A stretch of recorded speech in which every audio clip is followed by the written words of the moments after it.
At the house today, sanding the floor. One plus is I may not have to use the belt sander anymore.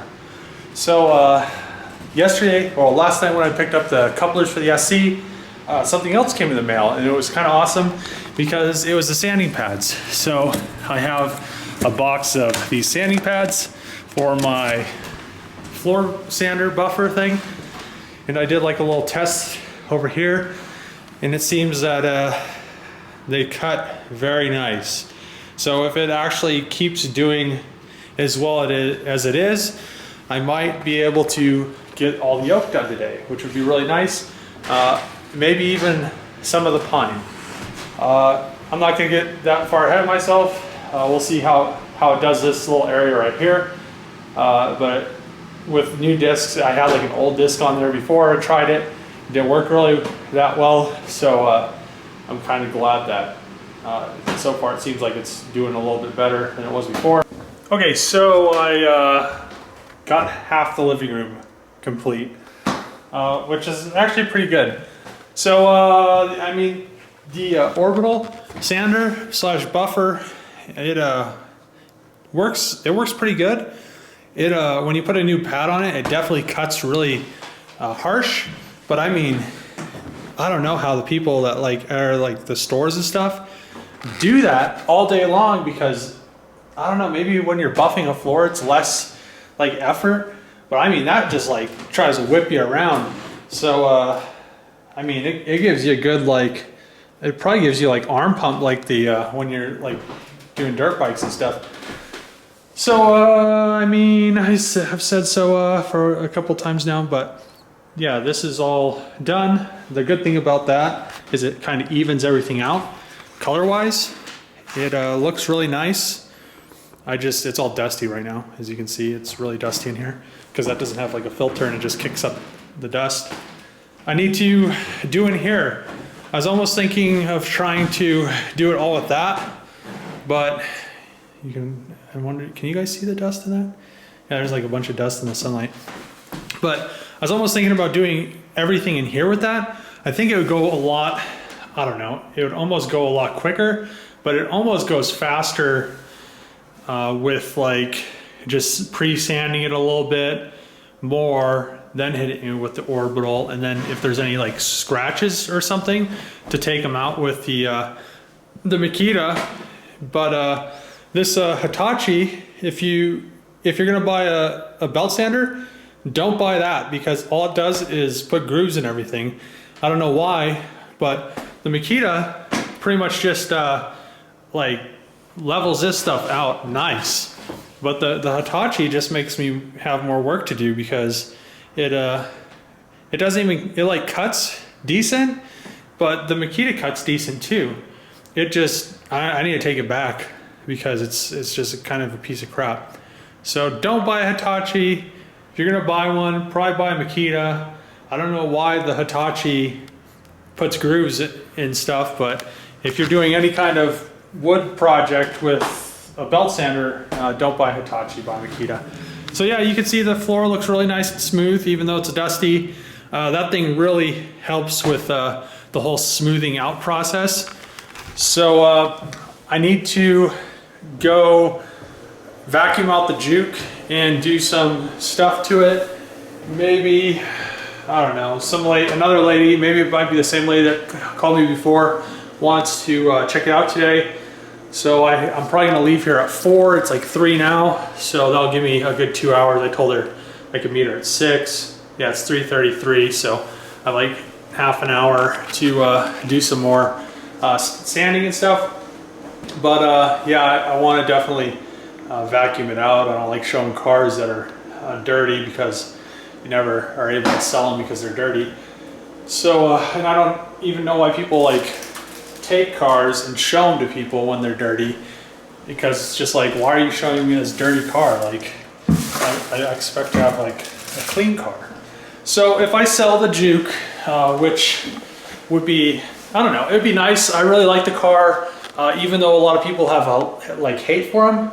It's really, for what it is, for 1.6 turbo, to me it's fast. So I mean, it rips. It's pretty small. You could get into spots pretty easily. But yeah, a lot of people have hate for them. So, I mean, if the Juke goes, I'll probably end up registering the VR4 once. Like if I sell it today or tomorrow or something, I'll definitely, like, the next day I'll be registering the VR4, because I'll have to have an alternative means of transportation other than my truck. You know, the truck's nice, but if anything happens or if it's too cold and it doesn't want to start, I don't want to have to, like, I mean, it usually starts, but I don't plug it in, so I'm not gonna, if it doesn't want to start because the oil's too cold and thick. It was like -5 one day, and like the starter like wouldn't turn it over fast enough because the oil was too thick. So I just left it and drove the Juke. So that was nice. But I mean, if anything happens, it's nice to have an extra car. So I'll probably register the VR4 or maybe the SC. I don't know. We'll see what happens. But the SC is almost it's pretty close to being like to drive here around town and stuff like that, even though it's automatic, which isn't that much fun. But all the intercooler stuff will be fixed. I don't know. I need to go get an intercooler from Colorado Springs. I need to get one from Denver as well, but my friend never messaged me back, so I'll probably have to go up there because the place closes at 4. So I'll have to go up there myself and get it. But I'm gonna try to get some more stuff on this floor done before it's time for me to go mess with the Jig. Okay, so I guess I was gonna do some more stuff to the floors, but I ended up getting a call from my grandma. I guess something with her transmission's going on. She said the car still drives, but a bunch of like the tranny fluid temp light came on and some other lights came on. So I'm gonna go over and see what's going on with their car. I don't know how the tranny temp could be hot if it's not slipping, or since it's like, I don't know, 30 degrees out. So I'll check it out. Wish I could get some more done with the floor. Maybe tomorrow I'll come try to get some of this, some of this part of the living room done. I don't know if I'll get it all done, but the hope would be that I do, and then I could seal the rest of this. But you know how this goes. Lots of work to do. I mean, I can only spend so much time sanding, especially when I have to like kneel down to do it. So that's kind of a thing. And then yeah, I'm gonna go over there and see what's going on. Okay, so I got an oxygen sensor. They're actually a lot cheaper online. Amazon has them for like 50 bucks for a OE Denso, and at the parts store they're like almost 200. So definitely order one offline instead of going to the parts store. And I'm gonna throw this on really quick and see if it fixes the issue. All right, so here's the old sensor and the new sensor. This one, I think it's a factory one, and the car almost has it has like 184,000 miles on it. So that's definitely a used oxygen sensor right there, a well-used oxygen sensor. So it just goes in down there, right here, in that hole. You can't really see it because it's dark, but yeah, I'm gonna throw that in and hopefully it fixes the issue. Okay, so these are the lights that it's showing. It's still showing them. I probably have to clear them. It has a check engine light, and then it has over here the track off and the VSC. So I'm going to go and clear those codes really quick and then see if it fixes the issue. I went in and checked all the codes. The engine had a oxygen sensor fault. I erased it, and then I went back out of the menu, and it fixed the issue with the other stuff. So now it's showing, well, so far I'm going to drive it back to my grandma's and see if it still does it, but if I replaced the oxygen sensor, so it shouldn't. So you can see those lights went off, the check engine light's off. I guess all it does is reduce power, and that's why it makes that, like, all those lights come on when the oxygen sensor goes bad. So good thing it's fixed now. It kind of feels like it has a little bit more get up and go. It was kind of like sluggish or whatever you want to call it, before. I think that's just because it was adding too much fuel. What happens is that they run rich. That's why it reduces power. So I'm gonna go home and maybe just hang out. Okay, just got back home. Everything is good. The lights stayed off so far. And I guess tomorrow she'll find out if they come back on. Probably just an oxygen sensor, but good little thing. All these lights come on just for an oxygen sensor. It's kind of crazy. Another day of sanding is about to commence. Yesterday I finished half the living room. My grandma, when I talked to her about, she called that the living room, and then this like a dining room or something. I don't know. I've always used them both as living rooms. Like that one I used pretty much as just like a chill room because it had like the fireplace, but the fireplace never worked. And then this I used for like my TV and stuff. So that's how I used it. I guess my grandma was saying it was a dining room. I always have my kitchen table in the kitchen. So yeah, I don't know. I just call it a living room. So I'm gonna finish the rest of the living room. Hopefully, maybe, I'm not gonna finish it. I'm probably gonna get some of it done. Tomorrow, I'll probably finish it. What I'm gonna do is, I'll use this, I'll get up around the edges again, like I did to the other part of the living room. Then I'll start getting some of the big stuff with the belt sander. I got some new belts for the Makita. It looks like Makita's coming in clutch because that thing has lasted this whole process so far. And that stupid Hitachi over there has, it just cuts grooves. I don't know what its deal is, but it's made me like super mad. So I stopped using it, and I'm gonna take it back because I don't know why it cuts like grooves and stuff.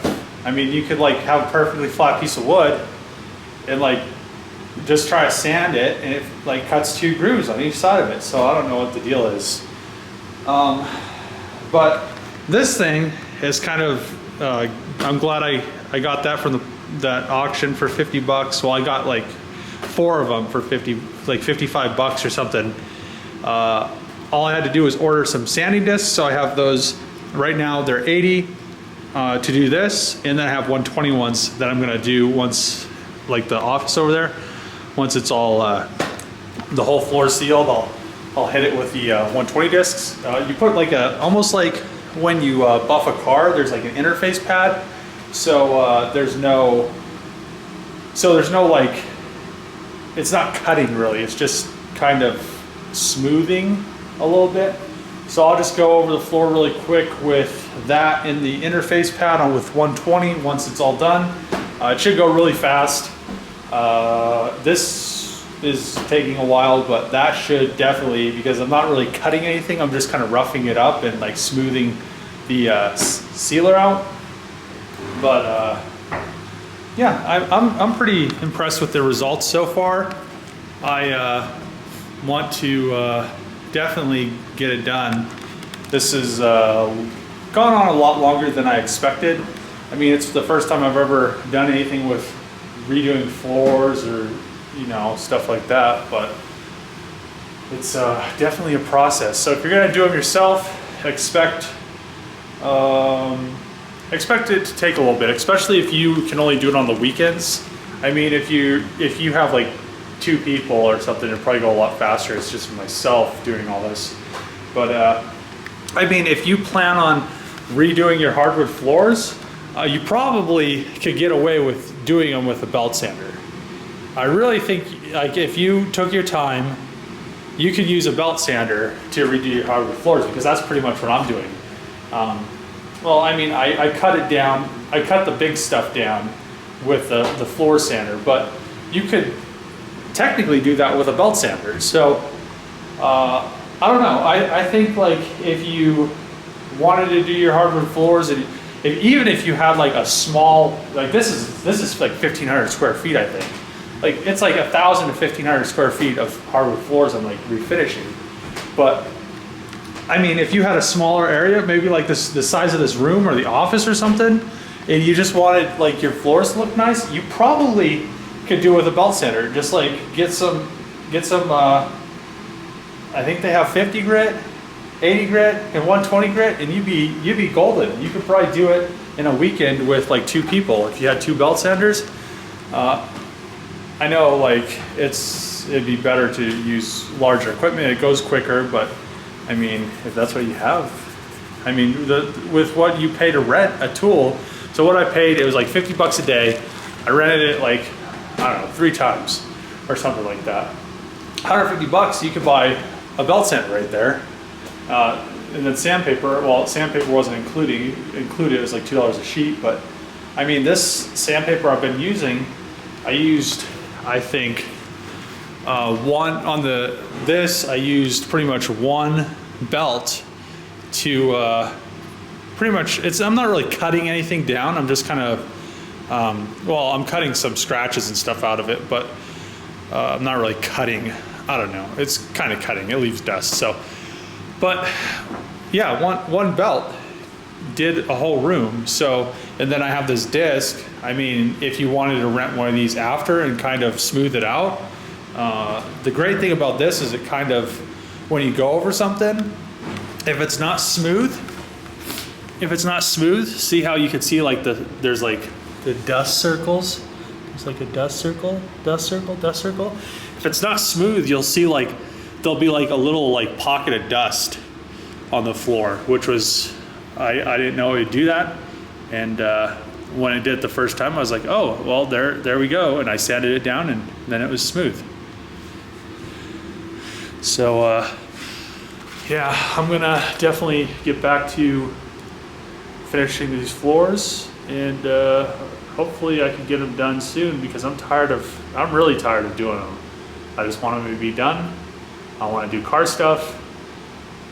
I'm tired of house stuff, but that's kind of how things work. You know, if you want to do stuff, you gotta do it. So I'm gonna finish this, or try to get close to finishing it, or do whatever it takes to get close to finishing it, and then tomorrow I'll come back and do some more, and I'll just keep doing some more until it's done. Okay, so I just used the orbital sander to hit this spot, so that area right there is finished. So yeah, I mean, all I have to do now is the rest of it. Okay, so the mouse is back in business. I gave it the good old Russian whack, and it started working again. So, you know, just give it a nice tap and it comes back to life. So I did right there, and now I'm gonna start pulling this, and it should go, I don't know, we'll see how fast it'll go. But so I actually got done what I thought I was gonna get done today. So I got both these sides done. So all I really needed to do is the center, and it's only 4:30, so I'm gonna start doing a little bit of it. So I am done with the floors for today. That's about all I can take. I pretty much got the sides done, like I said before, and like a little bit past the thing. You can see like the swirlies. So right about right there. So tomorrow I think I'll have to, well, what'll have to happen is I'll go to I'll get 2 more pieces of sandpaper, and then I will, what else will I do? Oh, I will come over here.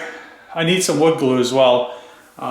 So 2 more pieces of sandpaper, some wood glue. I'll come over here, finish that little area that's left, which isn't that much for the living room. I'll vacuum everything up, get it ready, tack it, and put the sealer down.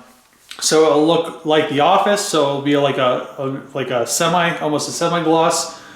And then all I'll have to do to that is sand it at 120 with the orbital, with the interface disc, or whatever you want to call it.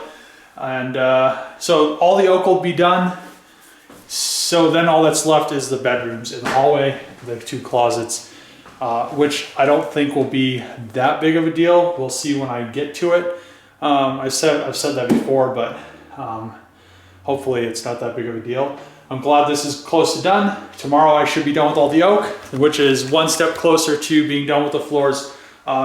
the sanding sealer won't be that difficult to 120 down. Once it's all 120, I'll tack it, and it should be done after that. Put some coats of clear on it, and check the floors off the list, and they'll be done. And yeah, I'm gonna go home, eat some food, and then I'll probably go to the shop and edit a video, and then go home and eat some food.